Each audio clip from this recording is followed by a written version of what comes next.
Today I'm using two ground baits. I'm using a simple brown crumb mix, but it's not your normal shop bought brown crumb. I'm using the Sensas brown crumb, which is much darker and quite coarse.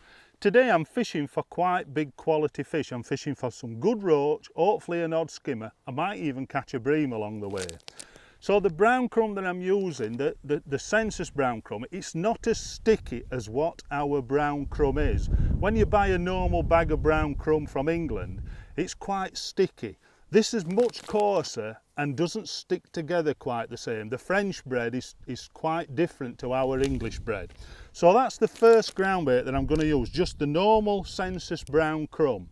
So I'm just going to add a bag of this into the bowl.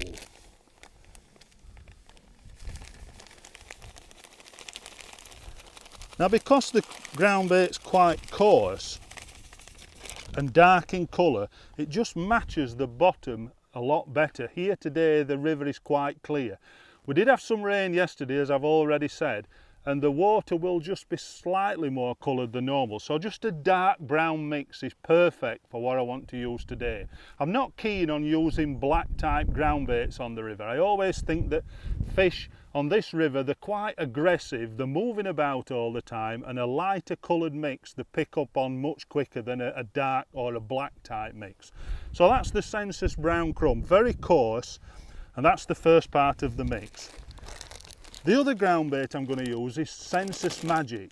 Now, Sensas Magic is one that I've used for many years. I mean, we had this ground bait years ago when we first started using Sensas, and it's a very, very good ground bait for catching roach and skimmers. Again, it's quite coarse. It's not a fine mix. If I were fishing on a canal, fine mixes is good, but today I'm fishing on a big river, a lot of flow. I want quite big particles in the mix. Also, with the Magic as well, it's not so sticky, it doesn't stick together, so it works perfectly on a feeder.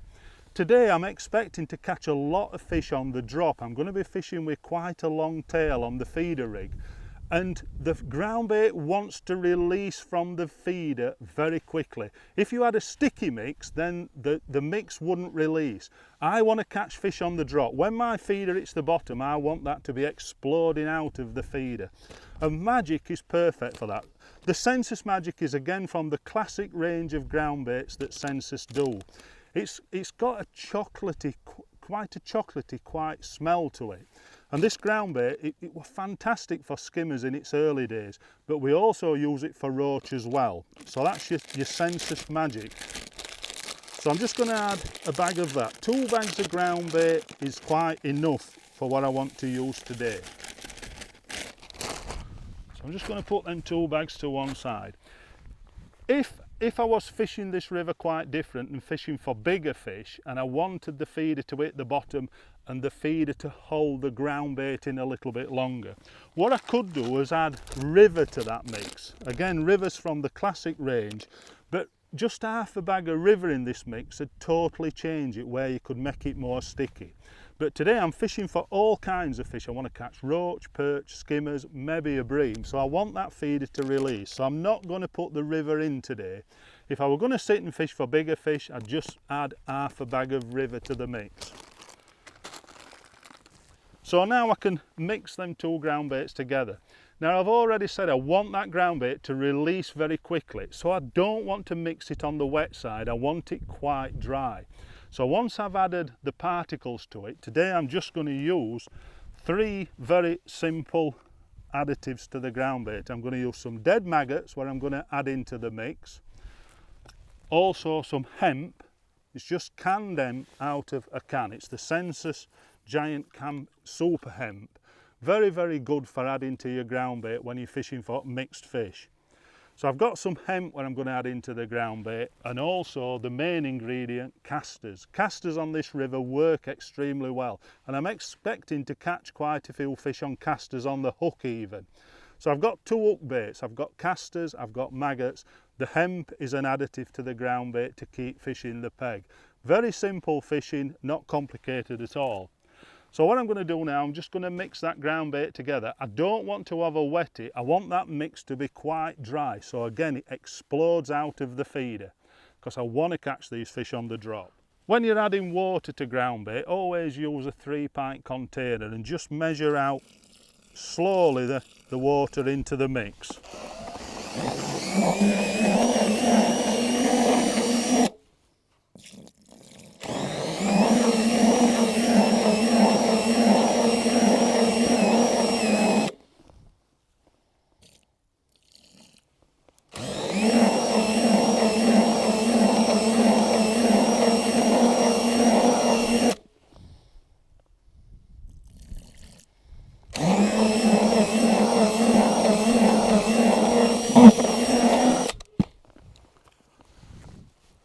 And you can see that's quite a coarse ground bait, but what it is, it's quite dark.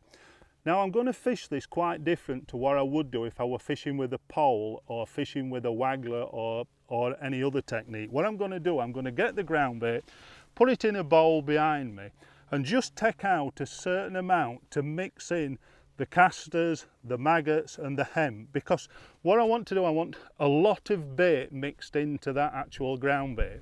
If I were to mix it all into the full mix, then the casters would go darker during the day and everything wouldn't work quite as I want it to. So I'm just going to take out a small amount, about 3 pints into a tub, and then mix in the baits and use that, and then as the day goes along, repeat that later on in the session.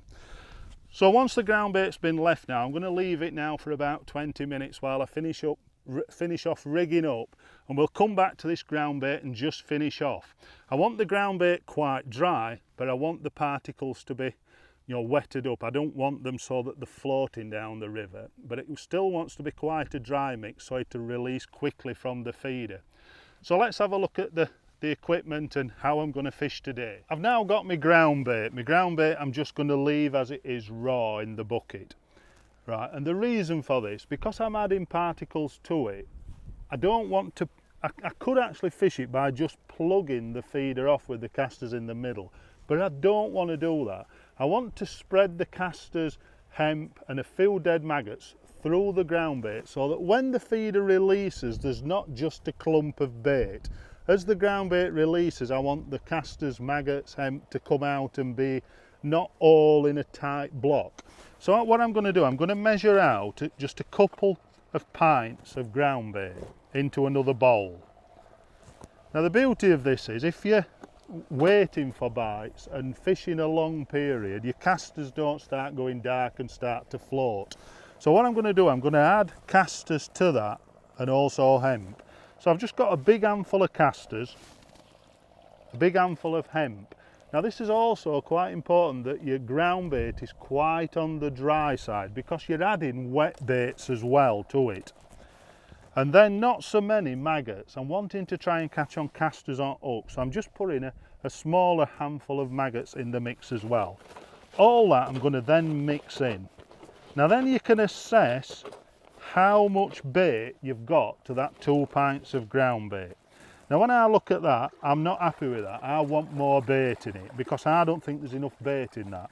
So again, I'm going to take another handful of casters, another handful of hemp, just straining it off so you're getting rid of some of the water. Mix that in again, and a small amount of maggots, and mix it in again.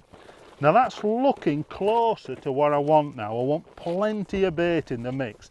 This is a big, big river, and the amount of bait you're putting in is absolutely nothing to the size of the river that you're fishing, and it gets washed away and fish will eat it very quickly. So again, I assess now how much bait I've got in that. You can see the casters, the maggots, the hemp. I still could put a little bit more in that, so it's just a case of just tickling things along. I've probably put nearly 3/4 pint of casters into the mix now, but this is the process I work through until I'm happy with the amount of bait that I've got in that mix. So that to me is now looking about right. I've got 2 pints of ground bait, about 3/4 pint of hemp, 3/4 pint of casters, and also a few dead maggots, probably about 200 ml of dead maggots. Now you can see there's a lot more particles in that, and that is how I want the ground bait to be. I want plenty of particles in that mix. The ground bait is there to get to bottom, but once it explodes out of the feeder, I want that bait then to be there to the fish, and of course your hook bait will be downstream. What you find is when you're fishing on here, I like to use a hook length of about 80 centimetres, because then the bait is around about 80 centimetres below where the feed is releasing, so that bait comes to the hook bait. And often the bites come on the drop. So let's have a look at the fishing today and see if I can catch some roach and skimmers.